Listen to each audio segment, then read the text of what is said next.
All right, well, we have the 5-minute warning, I understand, so, and we're live on YouTube.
Good morning, how are you? Paul Arnold. Paul? Yes. Nice to meet you. Oh, no problem.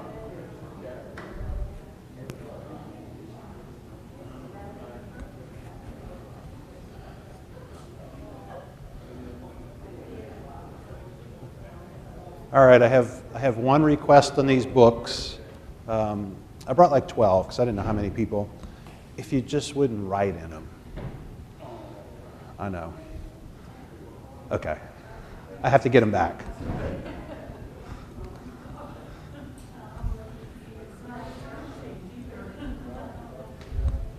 We're kind of guinea pigging this class with this material, so. Uh-huh.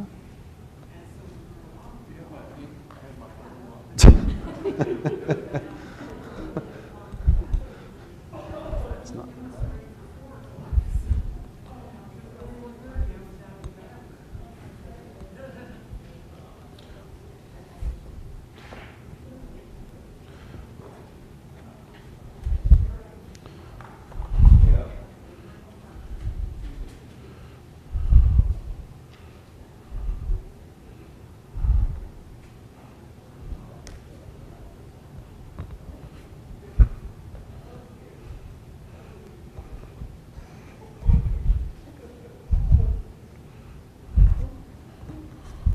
Good morning.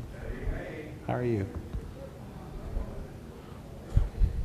I never know what my fingers here. It is chilly in this room.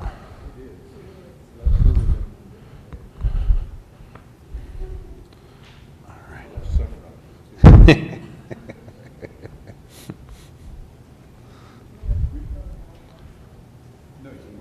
No, I'm from Wright, I'm from Jefferson Parish.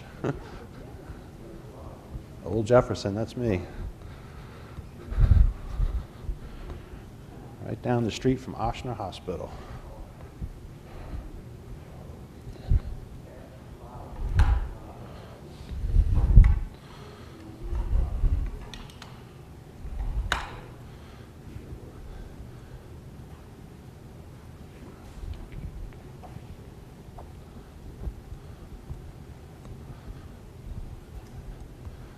So, I appreciate that. Don't write in it.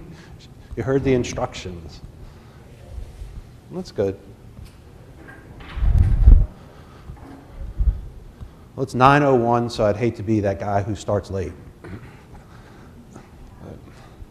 I come from the village, served at the village church 17 years, and I don't think we were ever on time once at the village. The village runs on the village time. And I think it's just from being one of those destination churches in the middle of the parish where really no one lives right by the church, so everybody has to drive in, and it just makes it, the village ran on its own time schedule. And when Pastor Charlie fills in, Pastor Charlie starts right on time, because that's just Pastor Charlie and the way he runs things. I just adapted to the culture. All right, well, most of you know me. And I served in the parish for 17 years. Now I kind of have a dual role where I do disaster work for the Southern District. I'm the disaster coordinator. part of that role is teaching classes about disaster response. And then my other role is the director of Forged by Fire. So there are pamphlets for each. And in one of the roles, well, as the role for the disaster coordinator for the Southern District, so my goal is to help, right, if there's another, Ida was probably the last one that we had here that most of us would remember. Probably a lot of you moved over here if you're from New Orleans because of Katrina. That would probably be a good guess without, going too far out on a limb. So disasters kind of shape us, right? They move us around. So in my role as the disaster coordinator for the Southern District, which you had previously with Pastor Ed, he was kind of a chainsaw guy, and that was his specialty. He just did chainsaw work. I don't do chainsaw work.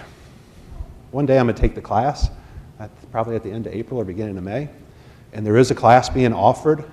So I have a team coming in from Chicago if you would like to learn how to safely operate a chainsaw and drop a tree.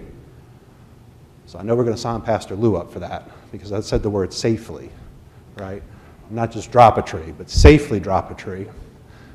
So we will try to get him signed up, but if you're interested, I'm trying to gauge, before I bring some people in from Chicago to teach this class, I want to make sure that we have at least, I think they like to keep the ratio like 1 to 5 or 6 students, and they have 2 instructors possibly coming in. So probably the most 10 or 12. And then, but it's a really good class if you want to learn how to use a chainsaw. Not high on my priority list because that's not my skill set. But I am going to learn, that way I don't kill myself if I have to cut a tree. But if you are interested in something like that, that's just one facet of what relief work looks like. For the church, you will see beginning more and more kind of a ministry of presence where, since most of you have been through a disaster, a lot of times all you need is someone to listen. And isn't that what the church does, right? As Christians, that's kind of our calling, is not to have all the answers in the world, but we do have the best answer. But we don't necessarily have to jam that down their throats, right, at that time. But our ministry is to be there and to walk alongside someone. If we're not affected directly, if a lot of times what happens in churches, this church building survives. For Ida, it was pretty intact, wasn't it? But a lot of the outside areas were devastated with power outages. And so the church can become a little beacon of hope. And so with the ministries that we begin to offer, so Forged by Fire, we're kind of a feeding ministry. We have also a little shower trailer that we built. We also have a food truck to get into smaller areas. I have an LWML grant in for a laundry trailer. And so the idea that we have is that we're going to try to just really embody the phrase body and soul. That we could come into a church parking lot and set up and be able to offer both, physical and spiritual care. And as I said, I was at a conference in Arizona recently, and they were asking me to describe the ministry. And as I was describing it, I said, one of the things that we've let happen over the years, I said, we've let the Baptists have all the fun. And we can't do that. Lutherans are really good, we have the better theology. So I say, let's take back that type of work. Samaritan's Purse was one of I saw Samaritan's Purse like every week for about 5 or 6 weeks in Houston after Harvey when we were cooking over there. And it's just such a large organization. Then I did some research and I realized, well, it's Billy Graham. There's a little difference between Billy Graham and Paul Irwin. But there's something to model, right? That you can set up and serve a community for a long period of time and build those connections. And so I don't have an interest personally in building those relationships. My idea is to help you build your relationships in your community. So I'm always here, and even without a disaster, as I offer to anybody, I have the ability to cook for a couple hundred, a couple thousand, And if you guys ever want to do anything in your community, if you get together as leaders, you want to have fun with a baseball game or a football game, or is it rugby season now? Let us know, and if we can work something out, we will. So that's kind of the basic bio, you might say, of things. So I'm new to disaster side, 17 years in the parish, but this presentation is really new for me. So you guys are guinea pigs. Now, the good thing is we will not get through it all. There's no way. It's like a 4-hour class. But for me, just kind of going through some of the slides on my end, I'm not a Apple guy, and so I don't know how to make it talk to this. So I can't, we've already failed 101 here, but I'm going to sit down and put my glasses on and hopefully get logged in here. Does anyone have any beginning questions? That's good. How could you, right? All right. So I mentioned it, part of what we want to do in disaster response work is a ministry of presence from Galatians 6:2. Be willing to bear one another's burdens and thus so kind of fulfilling the law of Christ, okay? So that's really the whole idea of disaster response work. So what does a ministry of presence look like? We talked about that. It's hearing stories, right? Listening. How many people can tell me a Katrina story? No hands raised? Okay. A couple. All right. Some good, some bad. Yeah. So how many of you have worked in disaster response? How many of you have worked with an organized group or just worked on your own, cleaning up your own mess? Pretty much everyone, right? Yeah. It's part of life here in the Southern District. And I want to say something for you. So one of your handouts, it's the one that doesn't say Forged by Fire on it, the other little 4x9. You are uniquely qualified already to volunteer because you've been there and done that. There's not an age limit. Well, there is in the respect that we don't take little kids. You know, we like that children are at least 16 or older. But there's a sign up for alert. You don't have to take this class to at least sign up. And what happens is when you follow those instructions and sign up, you will get information for when an opportunity arises in this district. The Southern District is, if you're not familiar, is Louisiana, Mississippi, Alabama, and the Florida Panhandle. A pretty big range, right? And it's a very, it's a distance. I think I measured it one time. It's about 450 miles east to west, north to south. That's huge, right? I mean, if you think of Northern Illinois District, it's basically the greater Chicago area, you know. So we're covering a large amount of ground. As far as the number of volunteers that we have in the Southern District, anybody want to take a guess on how many volunteers are ready to, how many volunteers are actually signed up? I'll refrain from saying ready to work. Any guesses? Okay, we got a 700 number. I like the way you think. Put you on my board. You're not far off. We have like 140 or so. We have the most disaster-prone district in the Senate. And you know, we have March, we're coming into March, and that's the new, we hate to say it, right? It's the new tornado season, right? Or the whatever they call it. Is there such a thing as a tornado season? And we have hurricane season. There's always something. And you guys in Hammond, you should know because the tornadoes now have shifted south and like you're on the trajectory now. That Dixie Alley or whatever they call it. I don't know about you, but if you watch the weather enough, you notice they come across Lake Maurepas and they come right this way. So it's gotten worse. We see more and more. And so you're uniquely ready to serve. you've done this before. You don't have to travel 450 miles to serve. You can serve in a 30-mile radius or a 60-mile radius. That's up to you. But we don't know, right? We don't know about opportunities unless you sign up.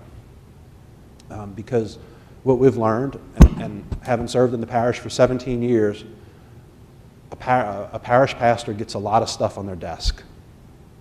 A lot. A lot of requests for funding, a lot of requests for a bulletin insert, And so for me, this is like a great opportunity just to even talk to you guys about this, because it's really hard to get in the door sometimes with a church because of their schedules. And so what happens is we're not able to connect with every person. In our district, we don't have publications really anymore. Everybody kind of remembers the ministry we share or the Spirit of Southern. Those things have kind of fallen away since COVID. So it's hard for us to communicate, from one level to this level, the ground floor. So you guys are uniquely equipped. If you have time and you feel so, I would love to get that number to 700 people signed up.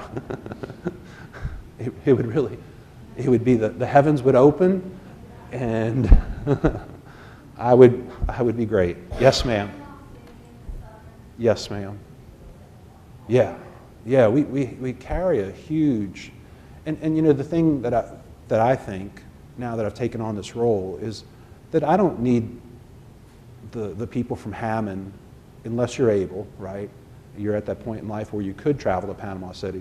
But it'd be nice if the people from Hammond could respond to southeastern Louisiana, right? Houma, even as far as Lake Charles or Gulfport or something. But even if you just stayed in this area, it would be great.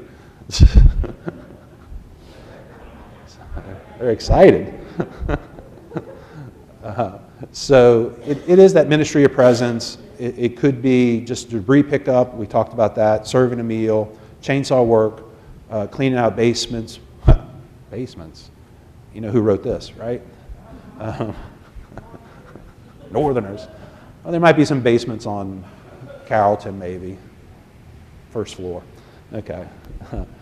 Prayers. Okay. And so one of the easiest ways, non-biblical, you might say, to kind of define this is a ministry of presence is the willingness to enter someone's place of pain and hurt and offer mercy and compassion of Christ. That's who we are as Christians, right? We get to share the mercy and compassion of our Lord and Savior. What a blessing that is in our calling as Christians. And so the church, the church is a visible response. So we've all lived through disasters. We've all seen enough.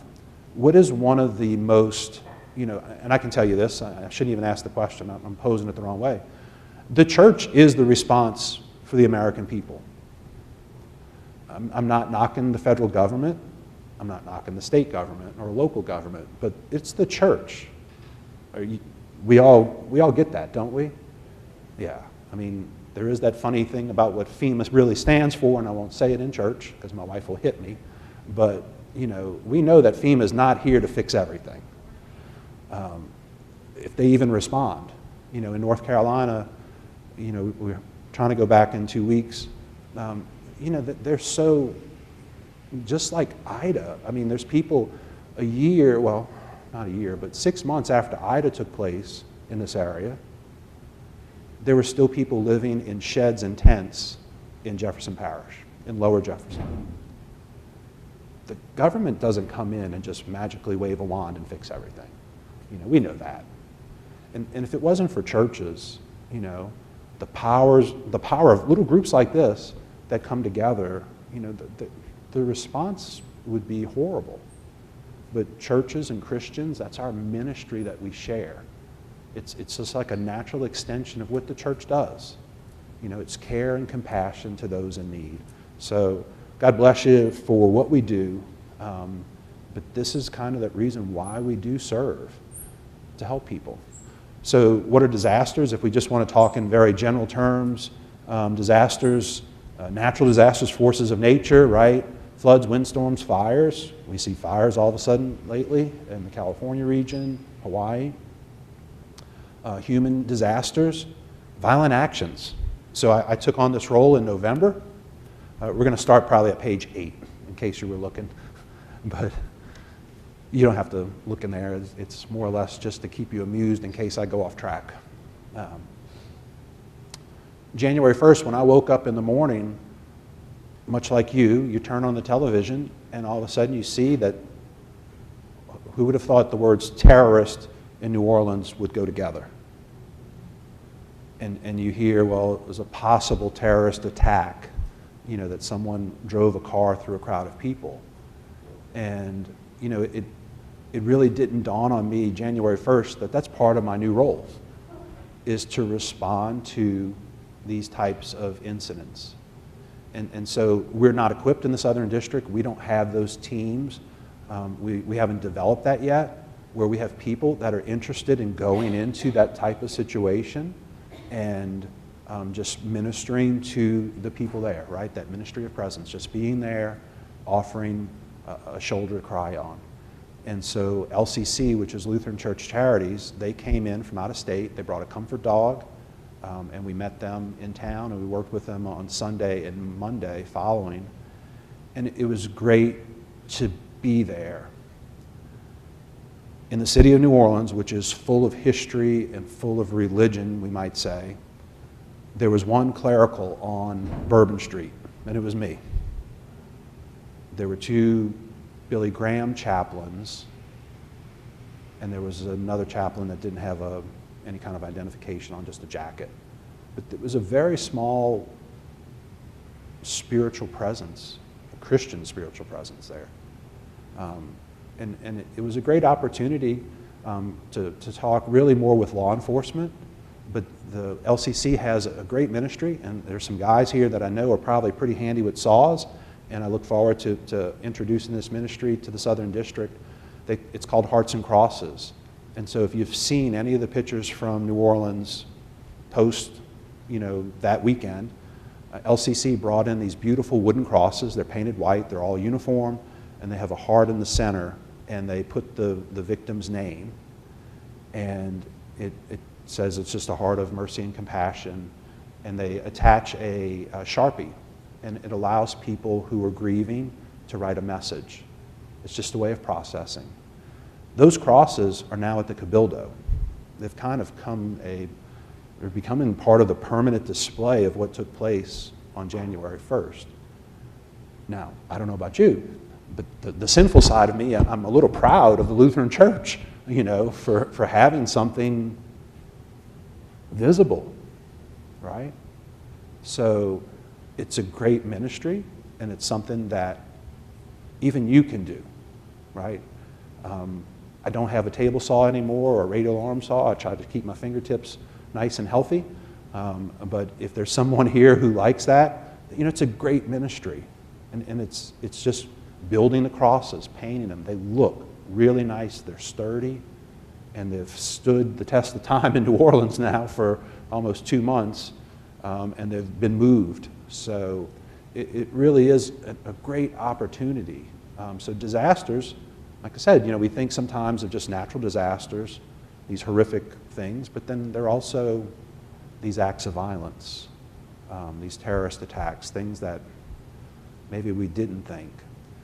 The other benefit to the Hearts and Cross ministry, and I hope you guys maybe would be interested in it as a decent-sized Lutheran church, it can be used for anything. It can be used for school shootings, which, I hate to say, that's become kind of a common thing in our communities.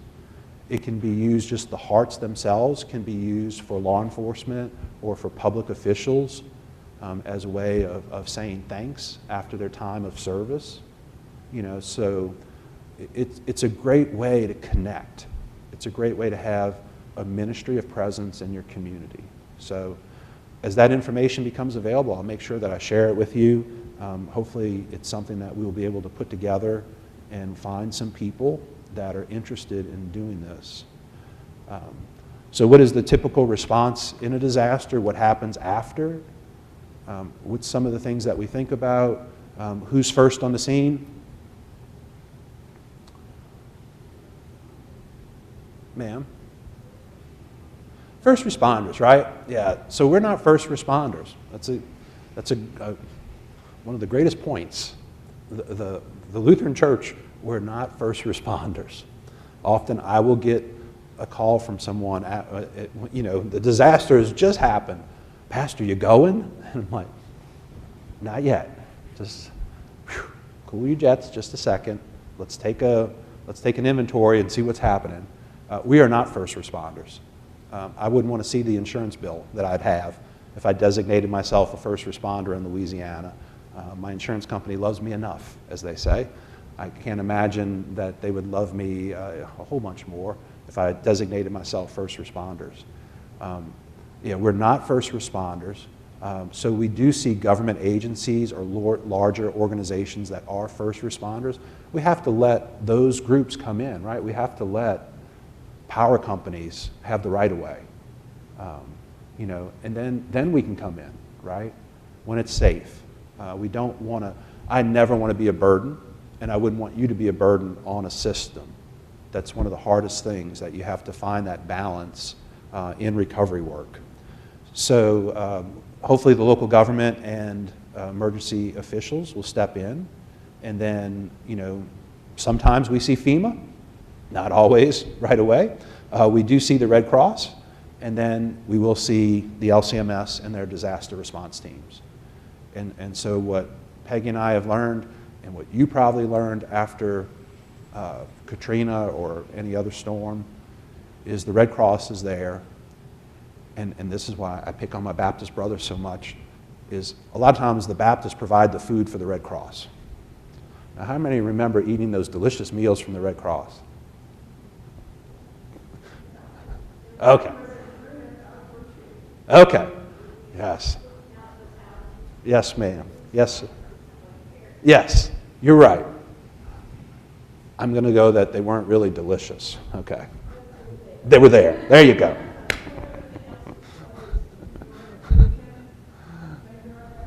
Yep.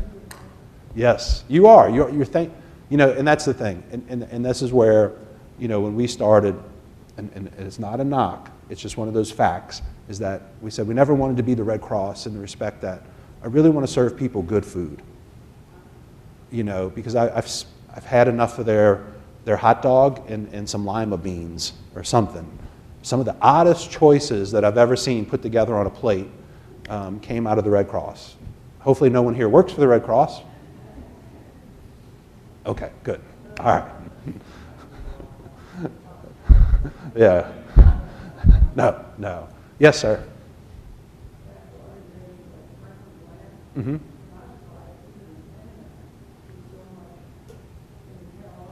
Yes. Right. Yeah. Yeah. Oh yeah. Oh no. It's what I'm saying to you, it's really our calling, right? Now, not everyone can take off and go somewhere. It's hard. Now, Samaritan's Purse is located in North Carolina. That's their hub is, I think, in Boone. So they have a very close proximity. Their town was flooded, actually. They are a great ministry. Yes, sir.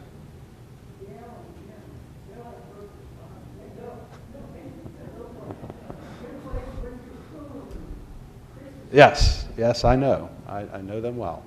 Yeah, and uh-huh.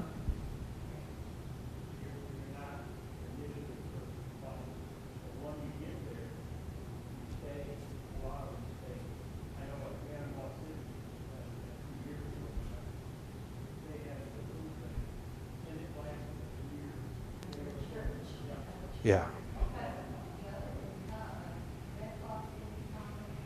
Right. Yeah.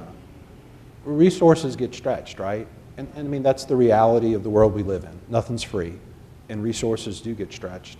And a lot of times what you see with churches, and it depends on the church, you have to ask yourself the question as leaders in this church, how long would you be willing to give up this room for relief work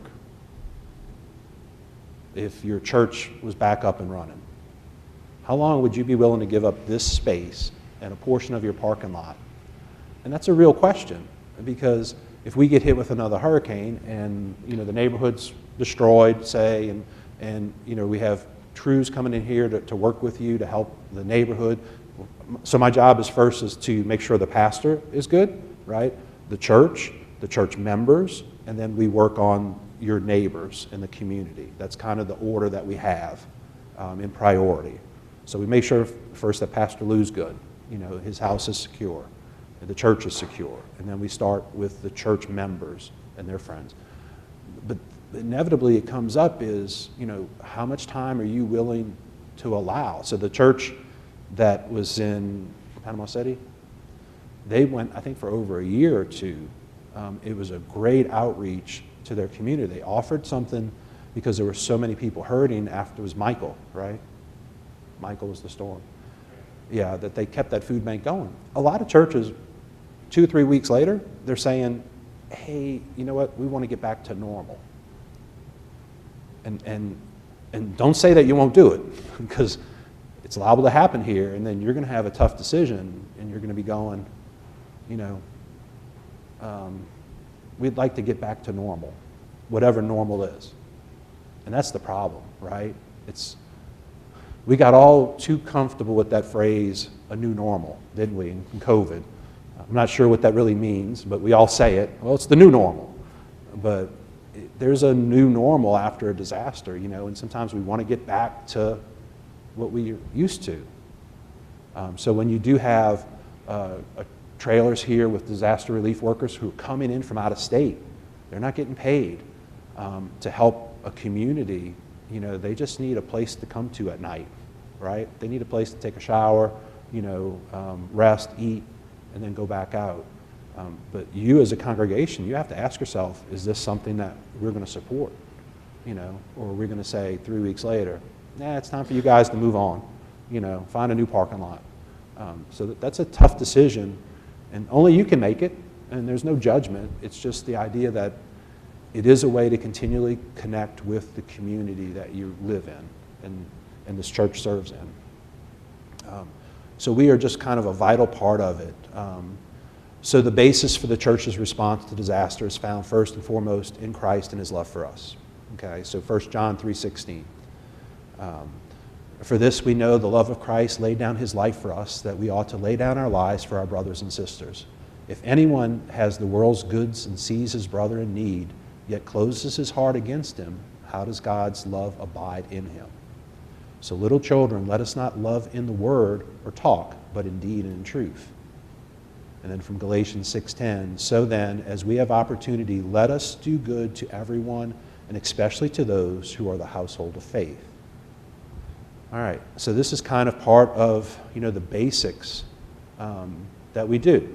And so it's really not about the disaster per se, it's about the people, right? I mean, inevitably, that's what it's about. It's about people. We are in this work for the people of God, right? To serve his church. And as we know from and we're going to talk about it a little bit in the sermon, right? It's Jesus didn't come for just me, right? As much as we like to believe, right? He came for the world. And so that is part and parcel of what we share, that good news. And really the trick for us, and it's not just in disaster relief, right? You face the same issues that I faced at the Village. St. Paul faces them. We have to go beyond the church, right? The walls of the church very often to a living life of service in not just our lives, but in the community, as we go forth. All right. So when we work together, one of the great things that I've seen, so as our ministry began to kind of expand a little bit beyond the walls of the church, you seem very much, I think the simplest way to say it is alone, as you try to build something. One of the neat things about being involved with the LCMS is you're part of a big family. And every year there's a disaster conference in St. Louis. And I meet the same people and some new people every year. Kind of it grows a little bit. But one of the things that we share, and maybe you don't feel it because you're in Hammond, Louisiana, is we are part of a bigger church. And we do have some incredible ministries that are attached to the LCMS. We don't talk about it often because we're Lutheran. We don't brag about what we do. You know, who was probably the biggest home rebuilder after Katrina in New Orleans? Camp Restore. But no one talks about it. No one talks about the hundreds and hundreds of homes that they rebuilt in New Orleans. Never gets a word. There's no publicity. And that, you know, I know why, right? Because we don't want to boast about the work we do. But you can be proud that you're part of a church body that does that. Now, as your disaster response coordinator, we can't do that without you, you know. And we, as a district, we have relied heavily on Iowa and Northern Illinois. I can't tell you how much we rely on them. It seems a little strange to me, because that's why I'd like that 700 number. You know, we just don't have the interest, and I'm not sure why. Maybe we're just too busy, or we're just become, I'm not sure. Just where we've done it and we're tired of them. I don't know. But we definitely have to take a more proactive approach to disaster response in our district. We really should be able to care for ourselves and not have to rely on people driving 800 miles to come help us. And they will. God bless them. I mean, they're great people, and I love going up there, and really that's part of my job, right, is to build those relationships, because we don't have the teams yet here to do the work that we need to do. So we are so lucky that the people of Northern Illinois and Iowa are very supportive, and they like to eat good food. So they do. They are very active in their work, and they love to volunteer. I've never met a stronger group on a large scale that really, they are just very active in what they do. And so, let's see here. I kind of talked about what I did. And so one of the things that maybe I'm asking you to think about is, because we are in the Southern District, we're made up of a lot of small churches, right? There's no mega church in the Southern District.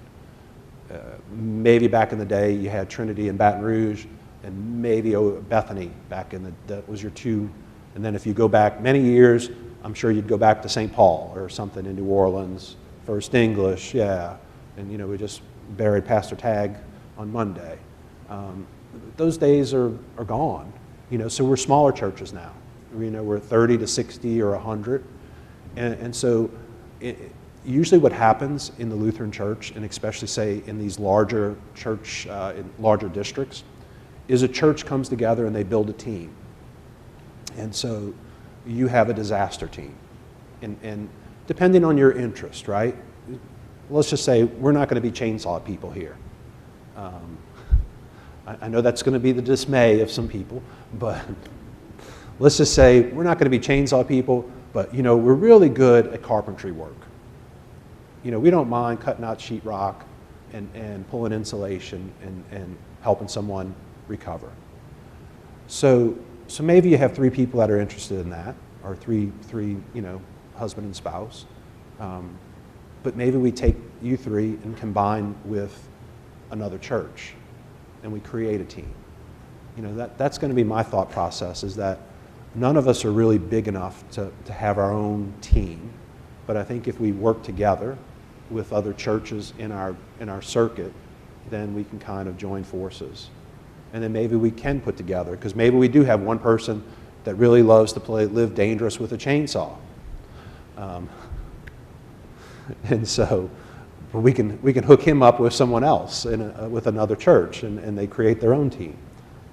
So, you know, Mr. Gerke, I love you, you know. Okay. Okay. No, the food pantry. So it's really just kind of, what is going to be your passion, right? And so when you sign up, if you sign up, and I hope you do, if you sign up, you'll see some of the list. And they're listed on that card, actually. What are some of the types of ministry, how can you serve? It's no different than, what's the expression? Spiritual gift inventory. We like spiritual gift inventories, don't we? We're churches. This is no different. It's like, what's your passion? I don't know you. I'm not your pastor, so I don't know what the heck any of you do for a living. At the Village, I pretty much knew what everyone did. And I could say, they can build crosses, and they can cut trees, and they'll probably kill somebody by cutting the tree, but it's okay. They'll have a beer and laugh it off. They'll be okay. They got to go through the training. I get to pick on them. They're my old congregation. So you know what your skills and talents are. Someone here is liable to have, one of those shopsmiths at their garage and can build anything under the sun. So it's what your talents and skills are, and how do we use them to continue to serve the church. All right. So part of the systems that are in place, we do have the Red Cross. There is another group called CERT, C-E-R-T, if you want to go online and look at that. That's on page 23. You should see, so these are direct recovery organizations. We know there's FEMA. So if you go to the FEMA site, like if you're ever interested in this type of stuff, you're bored, it's a Sunday night, it's raining, you don't have anything else to do, and you got the laptop in your hands, falling asleep watching TV. Go to FEMA. And you can look at some of the different organizations, because there's ways to help, and they'll kind of walk you through it. And there's the CERT, Community Emergency Response Team. There's also training that's offered. Some of what I need to do as a district response coordinator is try to get you interested in that. Maybe there's some medical professionals at this church. Maybe we host a Stop the Bleed class, basic CPR. And because there's a need for that at a disaster site. Not every volunteer that comes down is qualified to take care of somebody in an emergency. I carry a AED. I have a suitcase with an AED and burn and all types of bandages.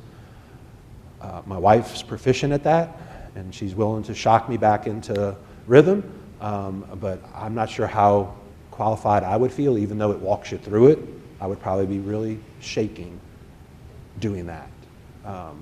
So if you're proficient in that, that's a skill, and that's something that can be taught here.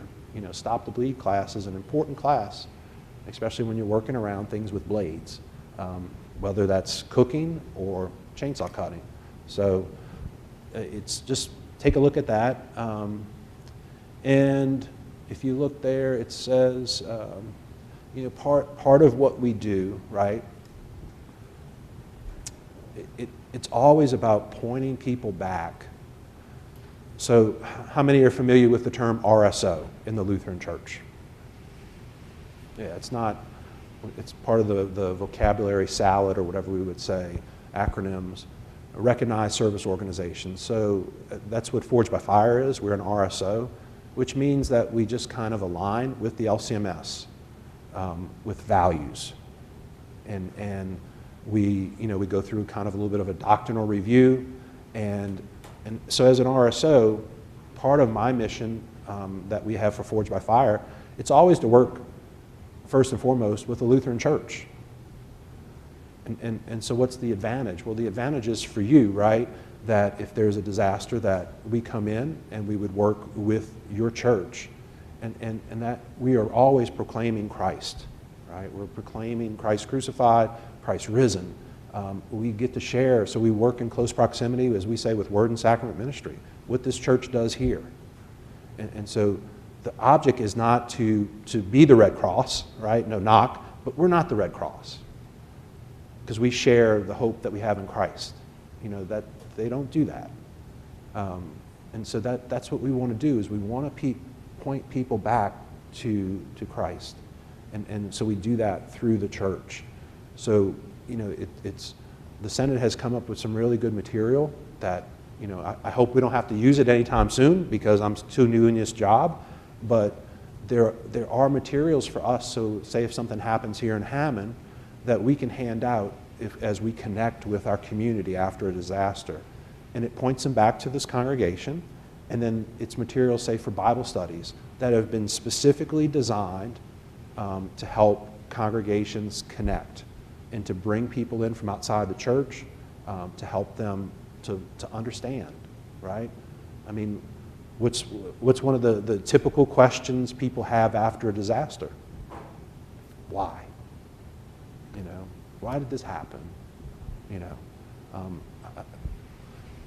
I grew up here, right? So, we've heard everything under the sun for why disasters happen. We heard a lot of it after Katrina. I think one of our great evangelists was on TV talking about why God smited New Orleans with Katrina. And I was like, well, God's aim was really off, right? Because he missed Bourbon Street. If he was aiming for anything, you think he would take out, the French Quarter. But he missed. So no, it's just bad theology, right? That's not why disasters happen. It's part of the fallen, broken, sinful world we live in. Why do our loved ones die? Why do kids have cancer? I wish that I could give you like this really great answer other than the fact we live in a broken world. And we understand that. We're Lutheran. I hope we understand that, right? And we're not always going to have all the answers. So what do? We point people to what we know. And what do we know? We know Christ. We know what we see. We know the cross. We know the empty tomb. We know that he has defeated Satan and that our hope is in him. So that's one of the beautiful things that, as Lutherans, our foundation is on the cross in Jesus. And so we minister from there, from the base of that cross. So part of this training, right, since you're not getting the training, okay, I'm not giving you credit for this class, okay? Hopefully you'll take the class if I offer it here. It is to make sure that you are equipped, because one of the biggest things that we can get caught into, there's a trap. And you'll learn this in the class. One of the things that we have to be very careful of what are some of the things that you've all learned probably that there's things that you say and don't say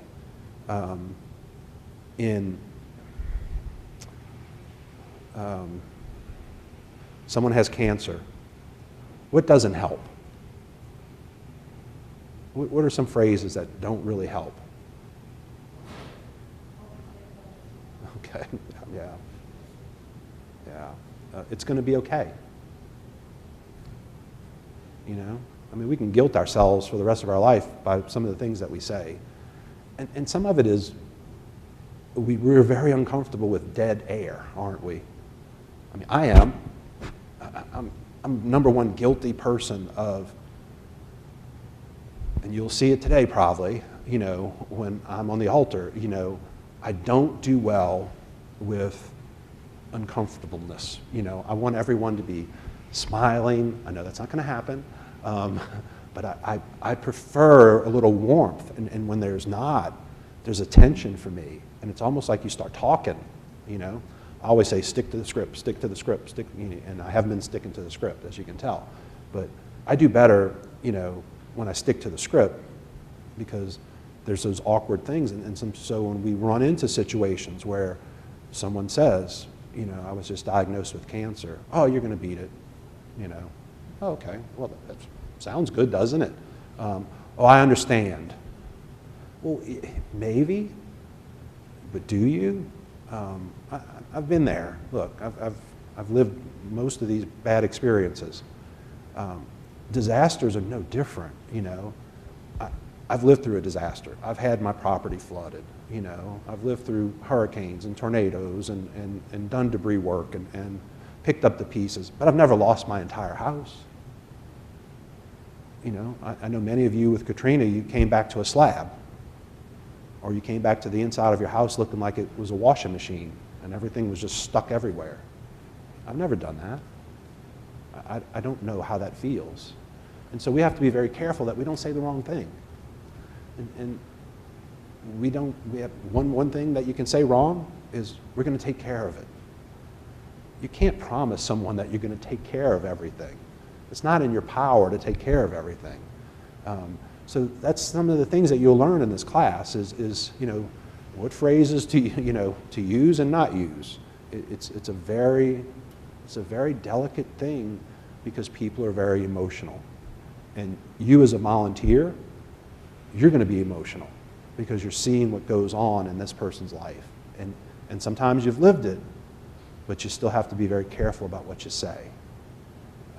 It's just, but I think we understand that as Christians and as Lutherans. We understand that sometimes we don't have all the answers, even though we might go into a hospital room and start talking.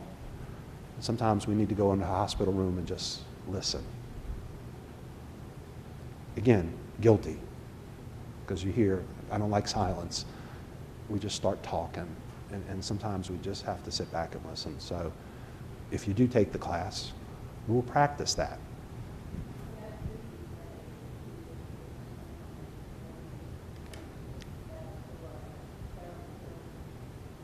Yeah. What do you say? I think it is dependent upon every situation, I think one thing, and I'm not a psychologist, but it probably is, how can I help? Is there anything I can do for you? Would you like to talk about it? And I think it's fair to say what you've been through. Hey, back in 2005 or in 2021, I lived through Laura or Sally or pick a storm, and I lost this, but I can't imagine what you're feeling. Because that's one of the things we always say, right? I know what you're going through. But you really don't really know what the person's going through because everyone's different. I've learned that in my own family. We all process things different. There's 6 of us, and not one of us are the same. We all process traumatic events differently. Everyone here should understand that. You lost a pastor's wife. It's different for everyone. And it's different for pastor. I don't know what that feels like. My wife went through cancer, started as the same type of cancer. 2 different outcomes. I don't understand.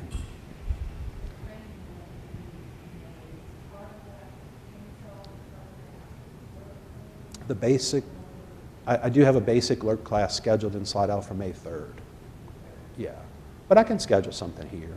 It's, if we get at least 10 people or something, 10 to 15 people, it would be good. I can do a class up here. So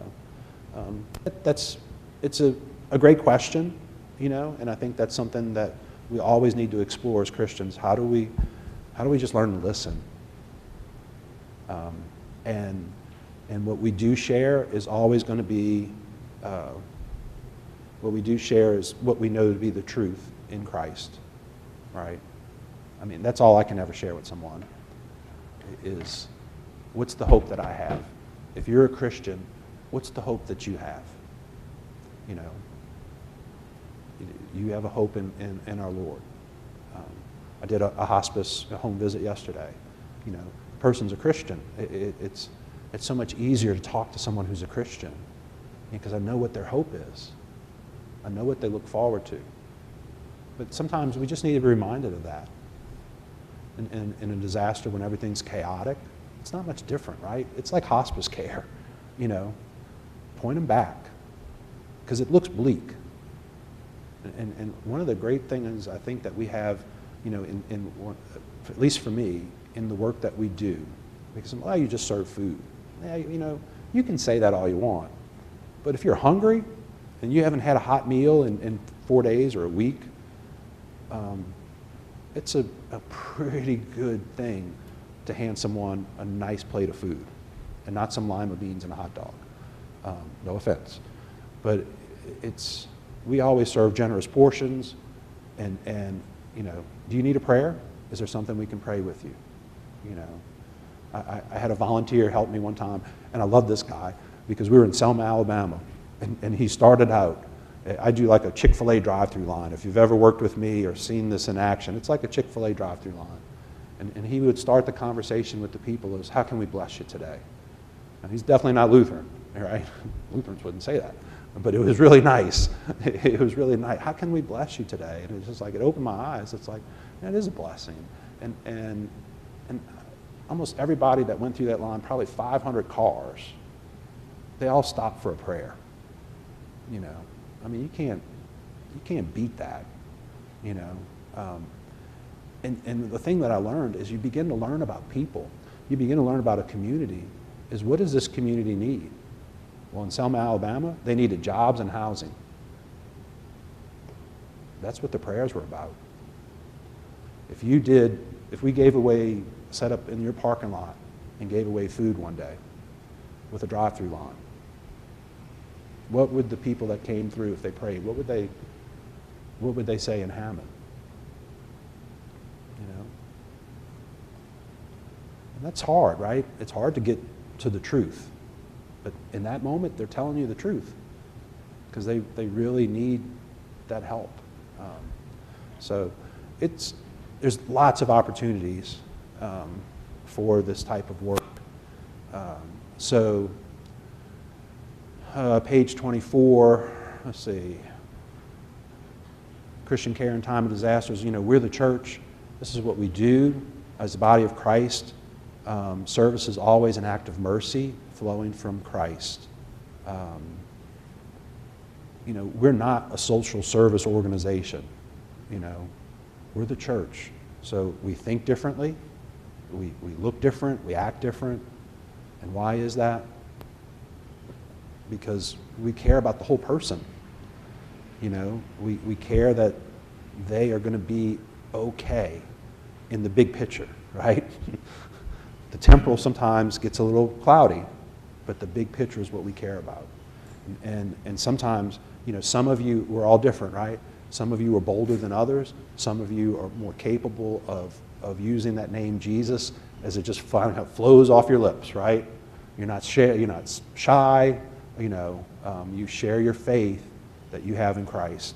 And so these are the opportunities, and we do it, of course, as we do in any other situation, right? In love and in respect. So it's just our chance. Let's see. I'm not sure what I'm going to watch. We got 5 minutes. Is it 10 o'clock is when we stop? Let's see here. Mercy and compassion is what we do. Let's see if there's something else. I wish I'd had the PowerPoint because I have a couple really good videos that would have worked. And that's on me for not thinking about it earlier and making sure that it would work. One of the things I think I touched on this, but I want to make sure that we understand, that when a disaster happens, as we see in many times, the Red Cross and a lot of organizations are there for the first 2 or 3 weeks, and they leave.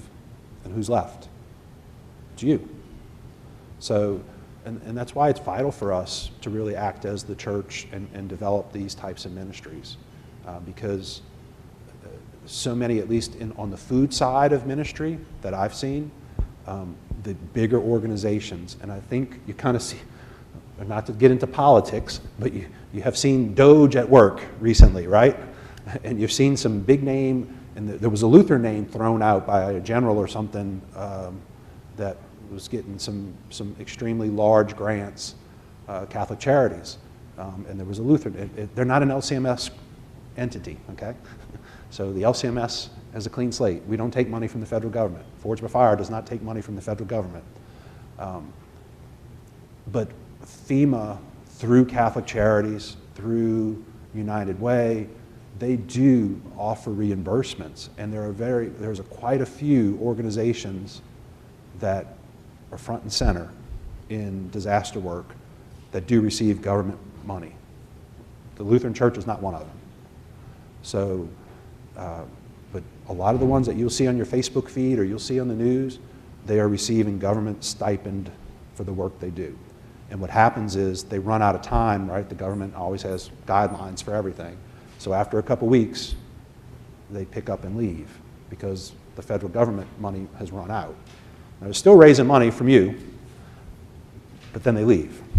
So just remember to think about that as you support organizations that in the Lutheran Church, we do not take federal money. We do not get those types of grants or subsidies. So you can hold your head up high that we are not involved in any scandals, okay? Yes, it is good. It is good. It's good to see someone else take the heat for a change.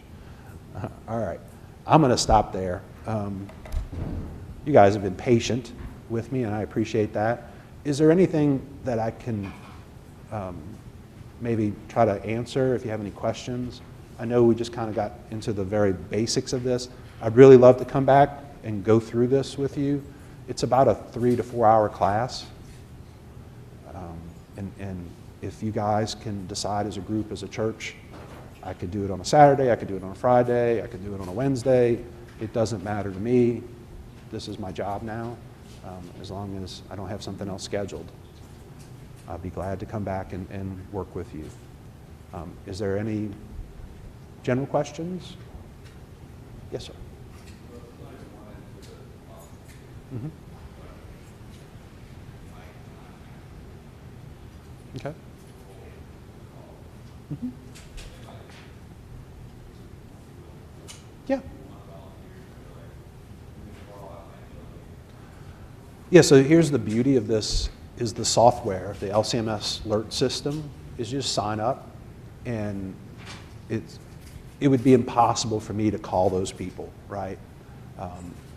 Now, if you were part of a team, that would be another story. I could call, let's say, a team leader, and they, kind of like a church does, like a phone tree, right? But the general idea is if you sign up for alert, you'll get an email that there's a potential response, say, to the panhandle. And then it's up to you whether you choose to do it. And now, if you're part of let's say a Circuit 14 or this, say St. Paul has a large enough group of people to work together, whoever that team leader would be maybe would call you. But no, it's perfectly fine. You don't, by signing up for alert, the LCMS alert system, you are not like locked in, okay? You're not going to get soliciting emails asking for money. It's none of that. It's just, Gail, Miss Gail, you're on it, right? You just get an email. Here's an opportunity, and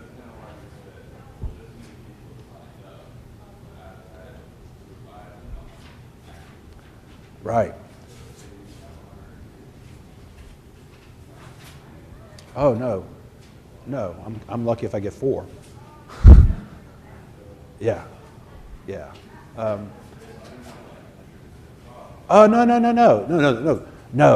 The more people that we have signed up, the better off we are. Okay, it's a percentage game. It's going to be a percentage game. That the more people we have signed up that are at least willing, then the opportunity will arise. Right? You'll continue to get emails, and so it's just an opportunity for you to pick when you can serve, And then, like I said, it goes even further if you have a team, say from this church, or from this circuit, where the beauty of this software is if we get someone, it's just not disasters, right? I mean, you could use this, alert really could be used for community stuff. It's almost like it's a hand in hand for a church. Sometimes churches don't have software to connect with their members. This software actually, so let's just say St. Paul doesn't have a way, but I think you actually do. Y'all use different sources to connect with your church membership. Well, if you had everybody sign up for this and you put, this is my geographical region I want to work, you put your skills and talents in there, if the LWML wants to have a cleanup day, you can put that event out, and it would send everyone an email. The Hammond, St. Paul LWML chapter is going to do this, or the men's club wants to do this, and you would get that email. And then it's just up to you. But you're not contributing to the problem. Believe me, you're not. So, yeah, don't sign up. All right? It would be a good thing. All right. Any other questions? Yes, ma'am? Nope? No? All right. No, don't write any names in those books. All right. Thank you, guys. I appreciate your time. God bless you.